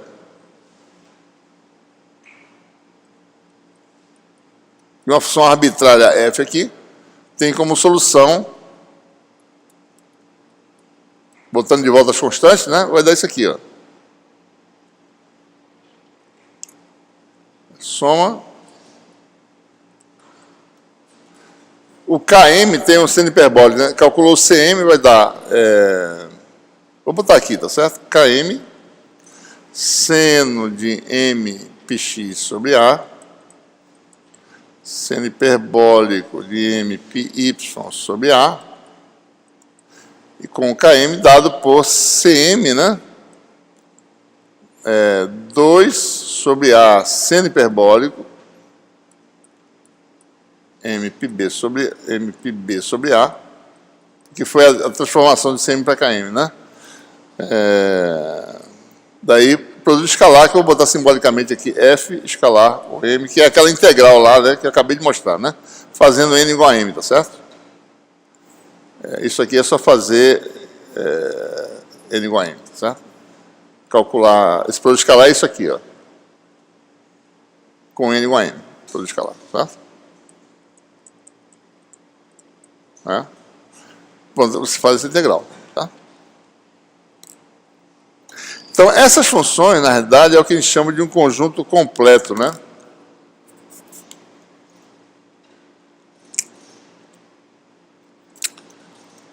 Essas funções U, né? Então, nós resolvemos aqui e identificamos, né, o aparecimento desse conjunto completo de funções, que com elas eu posso reproduzir qualquer função de uma variável no domínio de x entre 0 e A. Basta calcular corretamente a combinação linear. Tá? Tá? Vou fazer um exemplo aqui. Tá? Agora um exemplo em que você tem aquela curva de volta, só que aqui a função é arbitrária, né? Uma possibilidade é a função constante. Certo? Aí você tem um condutor. Tá? Posso ter vários condutores, V menos V, etc. É outra função. Mas vamos fazer uma função mais simples, V, F igual a V. Tá? Coeficiente de Fourier, esse produto escalar vai ser F com o M, vai dar quanto, né? Integral de 0 a A, F vale V, o M vale seno,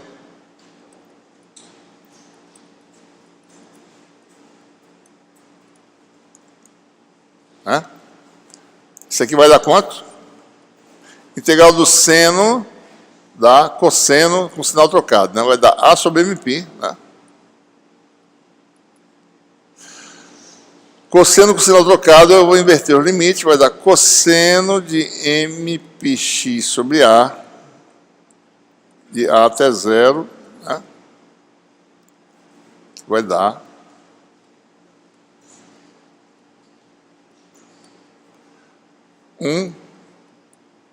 menos cosseno de MP, para ser igual a A, que é menos 1 elevado a M, cosseno de MP, né? Menos 1 elevado a M, isso aqui vai dar o quê, né? M for par, dá zero, né?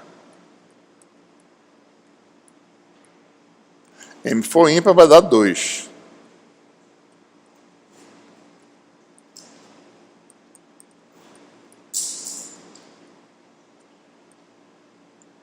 Certo? Então, a série só tem coeficientes ímpares, nesse caso, né? Não tem nenhum termo par. Se você junta com esse 2 aqui, né? Dá 4. 4V, o A cancela com esse A. Certo? Então, você tem 4V sobre MP, tem o seno hiperbólico, então você vai ter aí a forma final da solução, tá certo? Para o potencial, né? Já botando todos os termos ímpares, tá certo?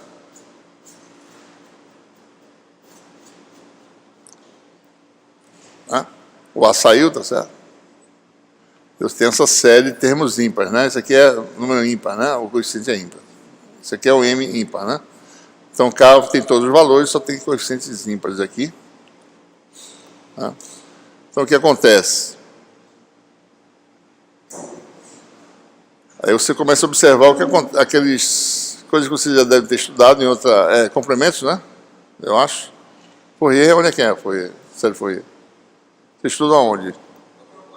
Hã? Não é cálculo 4? Complemento de matemática é o quê, então? Variáveis complexas? É 1 e 2 ou só 1? Certo.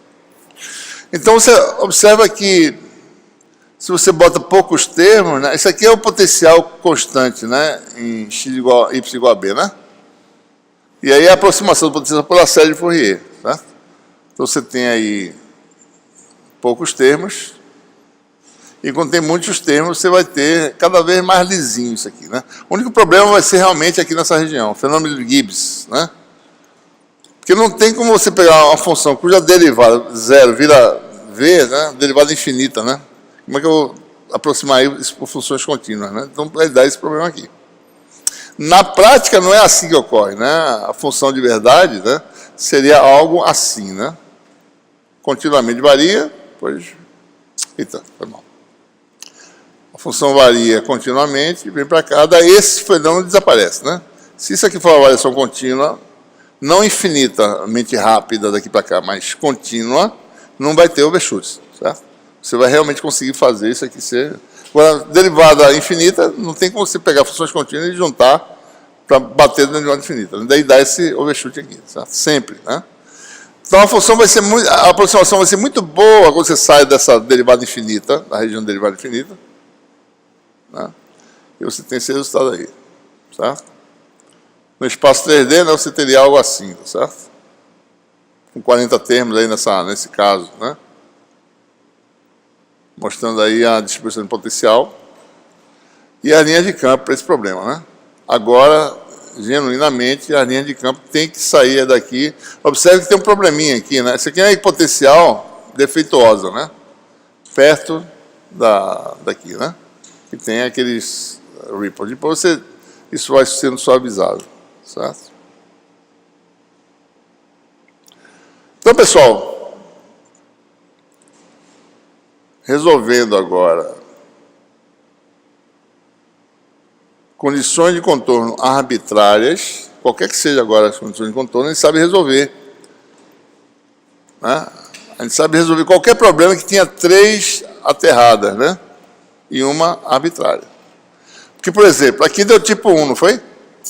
Se eu tivesse aqui aterrado 0, 0, 0, e aqui fosse arbitrário, daí uma função arbitrária em y, né? Eu teria que usar tipo 2, função periódica em y, que gera as funções de base que são periódicas em y, né? Certo? Aqui, novamente, a função em x, se eu aterro aqui, tem uma função tipo 1 de novo, certo? E, finalmente, aqui também. Se eu fizer aqui, tem uma função tipo 2, variação em y. Então, você vê, onde é que tem várias raízes, você vai usar o tipo que tenha periódica naquela variável. Certo? Tá? Então, o que a gente faz aqui? A gente quebra o problema em 4 problemas, resolve o potencial, né, com 3 aterradas. Aqui chama de φ1. Né? Aterrado aqui, tipo 2, chama de φ2. Né? Aqui volta a ser tipo 1 de novo, chama a solução de φ3 e resolve esse aqui, φ4. São 4 problemas separados. A soma das funções satisfaz essas condições de contorno aqui. Então, se você pegar φ igual a φ1, resolve 4 problemas separados, né? Então, você vai perguntar, bom, essa solução soma satisfaz essas condições de contorno? Vamos lá. Nessa superfície aqui, você vai ter φ1 aqui, que dá F1, mais 0, mais 0, mais 0. Satisfaz. Nessa aqui vai dar φ1 nessa superfície dá 0, φ2 dá F2, mais 0, mais 0 dá F2. E assim sucessivamente. Pelo teorema da unicidade, satisfaz as 4 condições.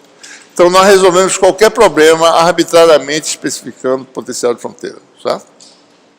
Ok?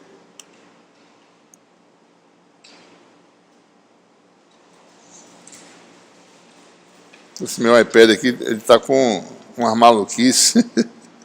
Ele às vezes começa a ficar... Deixa eu ligar de novo aqui para ele. Fica não querendo fazer nada mais. Para ele. Meu roteiro aqui fica atrapalhado, né?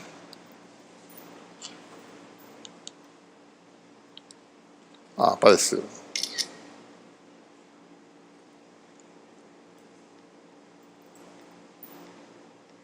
Deixa eu abrir de volta aqui. Bom, vamos agora à parte final da aula. Pode me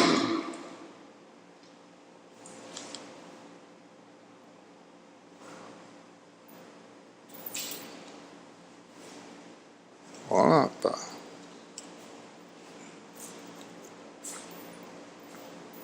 Okay.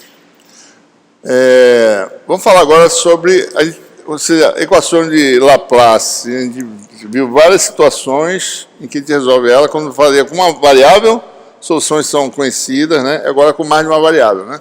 Mostrou o método de separação de variáveis, pode ser em outros sistemas também, não vai explorar no curso, outros sistemas que dão funções mais complicadas, funções especiais, que deixa isso para outra oportunidade. Certo?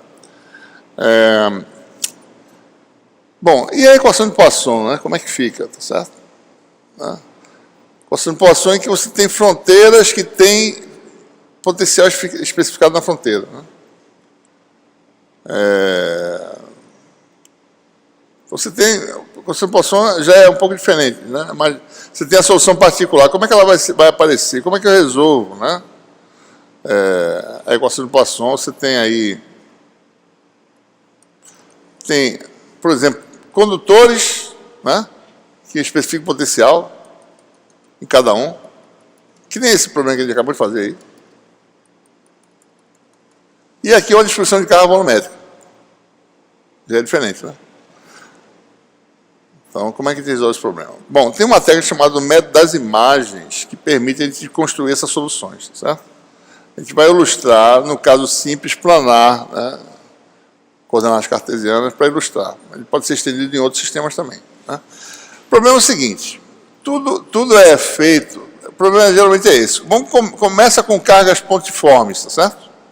Se você tem um problema mais complicadinho um pouquinho, que você tem várias cargas pontiformes numa região, digamos M cargas, né?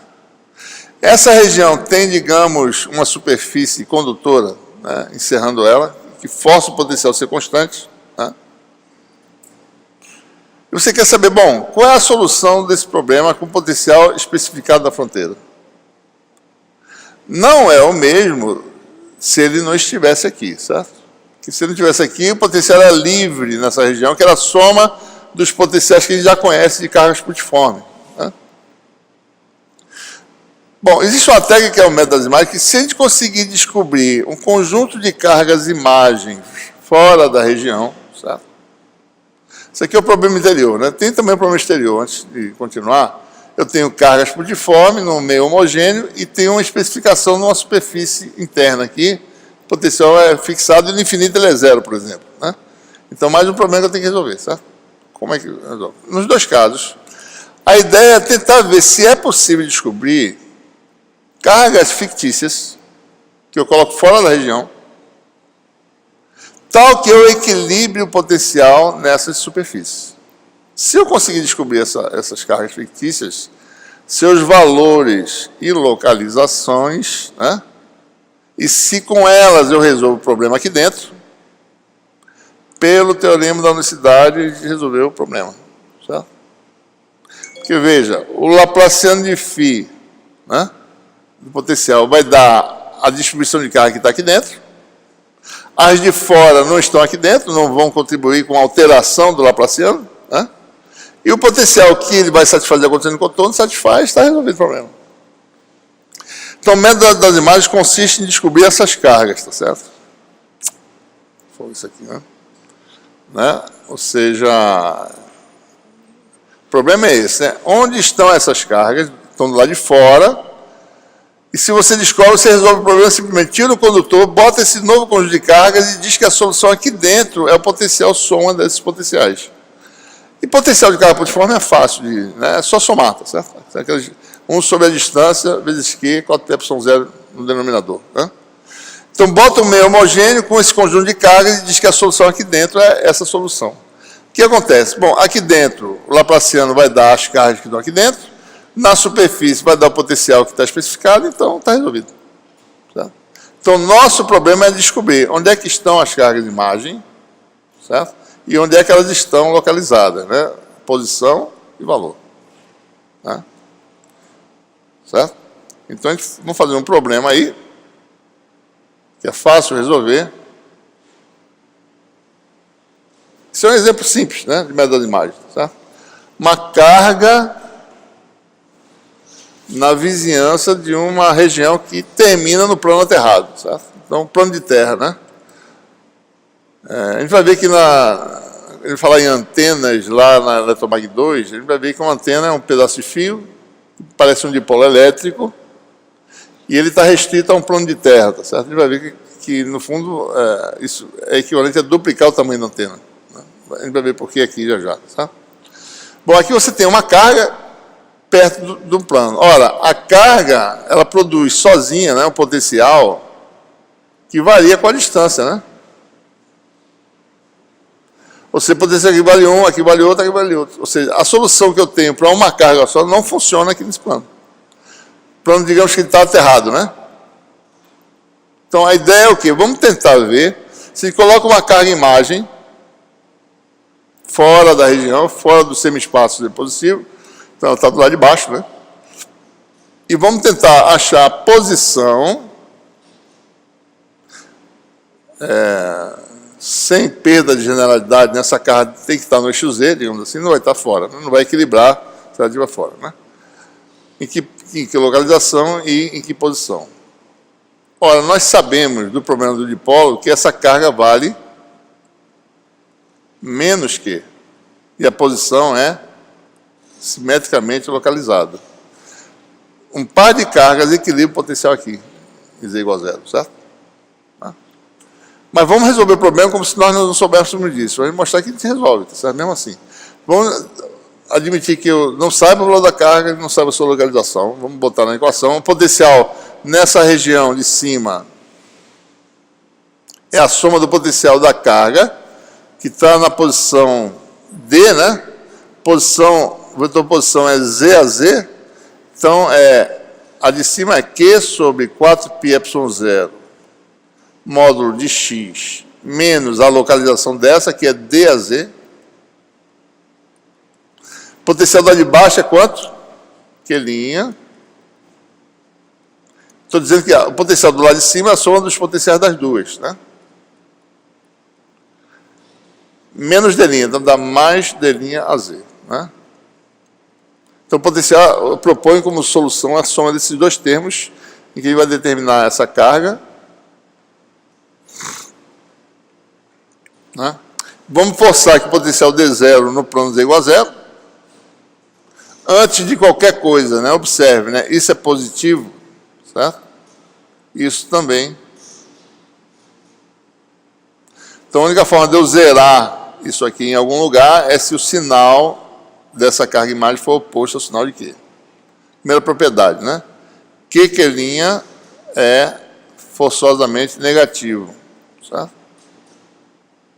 Então, vamos lá. Em Z igual a zero, o X vale RAR de cilíndrica, né? Não tem a componente de Z, tá certo? Então, posição cilíndrica é RAR mais RAZ. Em Z igual a zero, só dá RAR. Então, isso aqui vai dar, se eu fizer só ao quadrado, vai dar R2, né? Mais... Desculpe, ainda não fiz isso ainda, desculpe. Isso aqui ainda vai ser feito, tá? X é RAR mais EAZ, né? Mais EAZ.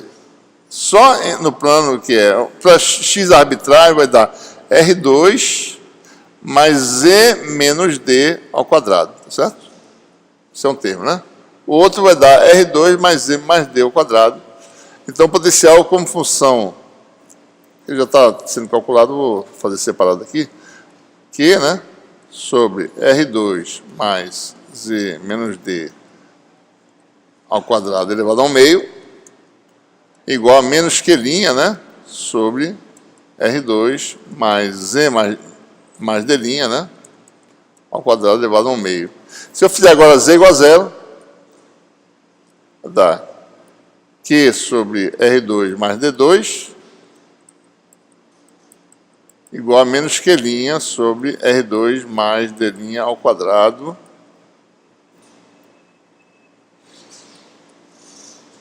elevado ao meio, certo? E agora eu vou elevar ao quadrado, né? Para tirar essa raiz quadrada aqui. Lembrando que Q' tem sinal oposto aqui, né? Ele vai perder o sinal aqui, tá certo? Q2 sobre R2 mais D2 igual a Q' ao quadrado sobre R2 mais D' ao quadrado. E aí a gente vai manipular, vamos igualar, vamos juntar os termos em R, né? Fica Q2 R2 menos Q' ao quadrado R2. Vai ficar Q2 menos Q' ao quadrado, R ao quadrado. E vai ficar um termo aqui que é Q2 D' ao quadrado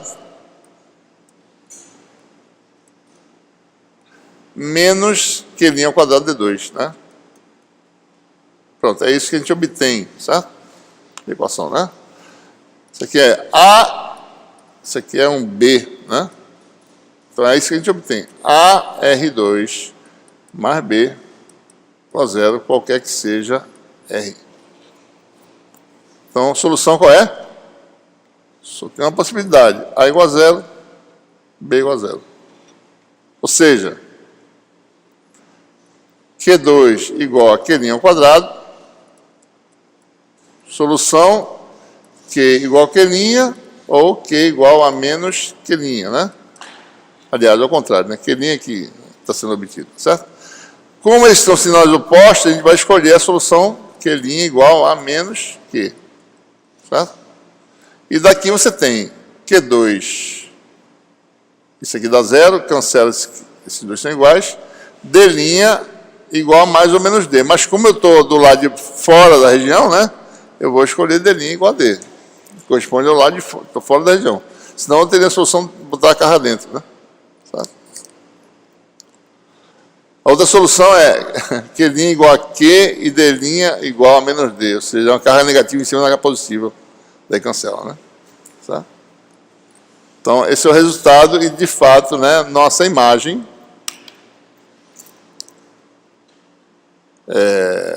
é uma carga de sinal oposto e simetricamente localizada. Então, a solução na região Z positiva só vale para Z positiva. A solução é essa aqui, a solução do potencial da carga mais o potencial da imagem. Né? Se eu fizer aqui Z igual a zero, isso aqui cancela perfeitamente. Né? Potencial muito grande, essas funções caem para zero. Está resolvido o problema. Né? E o Laplaciano de φ dá uma singularidade em cima da carga, tá certo? Se eu calcular o Laplaciano de φ, vai dar 0, 0, 0, 0, em cima da carga vai dar alguma coisa que dá essa densidade muito grande. Né? Certo? Então está resolvido o problema.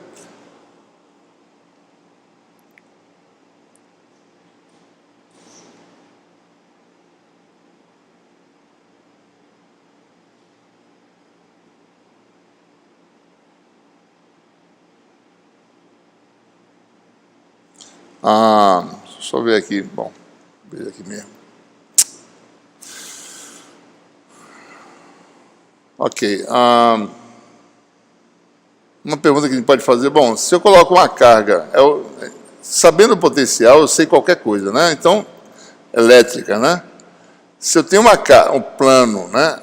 E uma carga próxima ao plano condutor, essa carga vai induzir carga de sinais opostos. Se ela for positiva, ela vai criar um acúmulo de cargas na região próxima à carga. E uma pergunta importante é, qual é a densidade de carga induzida aqui, na superfície? Né? Ora, se eu sei o potencial, eu sei o campo elétrico. Se eu sei o epsilon, vou dizer que é vácuo, né? Então D igual a epsilon 0 é. Eu sei o D. E a densidade de carga superficial num condutor é a componente normal do D. Certo? Então, é pegar esta função, calcular dφ dz, que é a componente Z do campo elétrico, o sinal trocado, né? E aí você tem, calcular essas derivadas, né? Multiplicar por epsilon 0, esse epsilon 0 aqui sai, e fazer Z igual a 0 depois disso, você tem o D normal. Né? Você dá essa função aqui, ó. dφ dz menos é o campo elétrico, epsilon 0.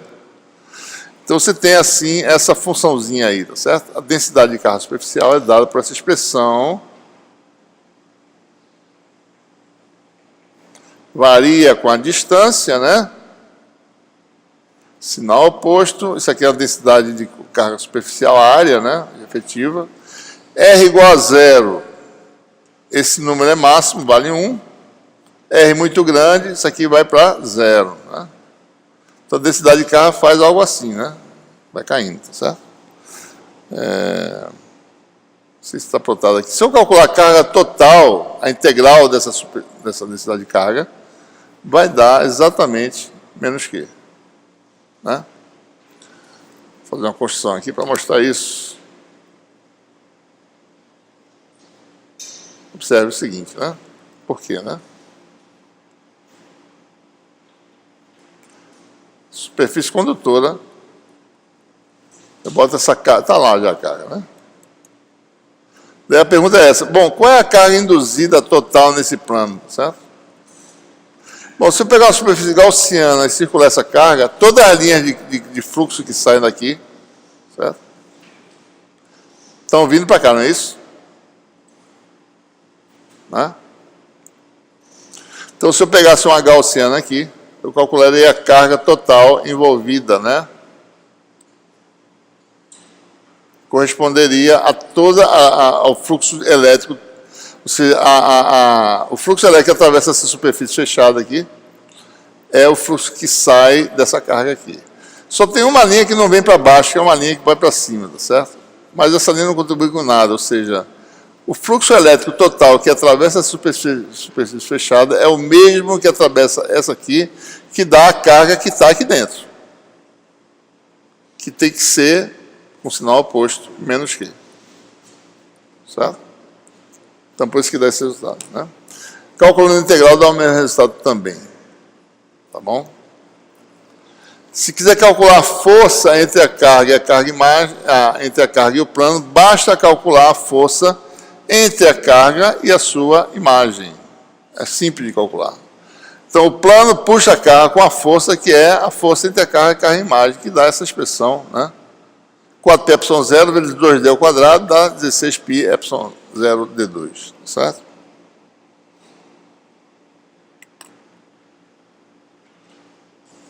Aí está a distribuição de carga, né?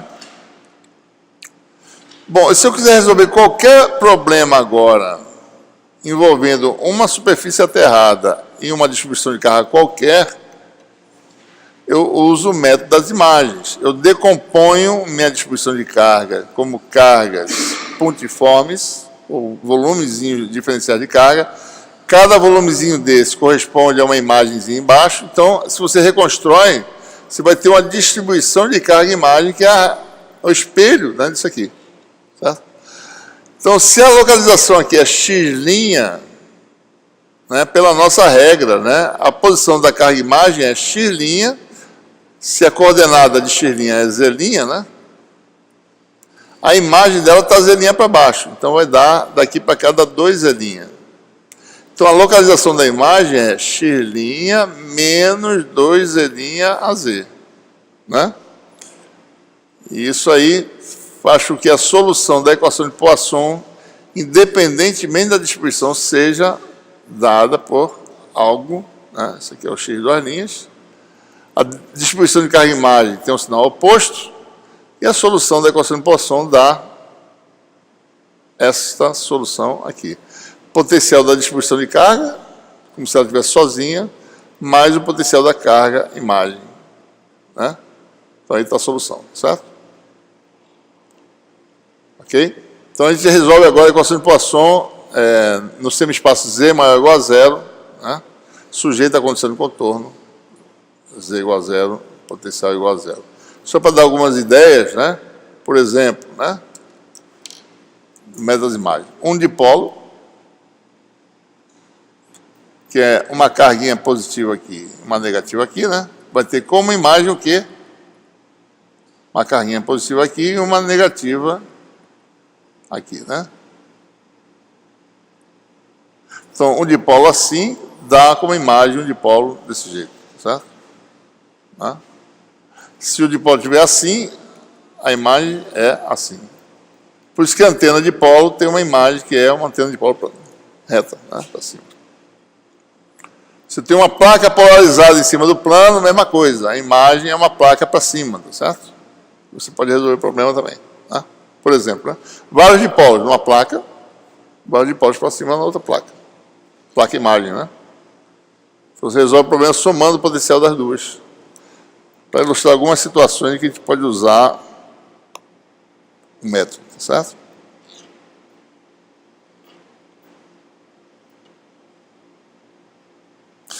Ok? Então, acho que a gente vai parar por aqui.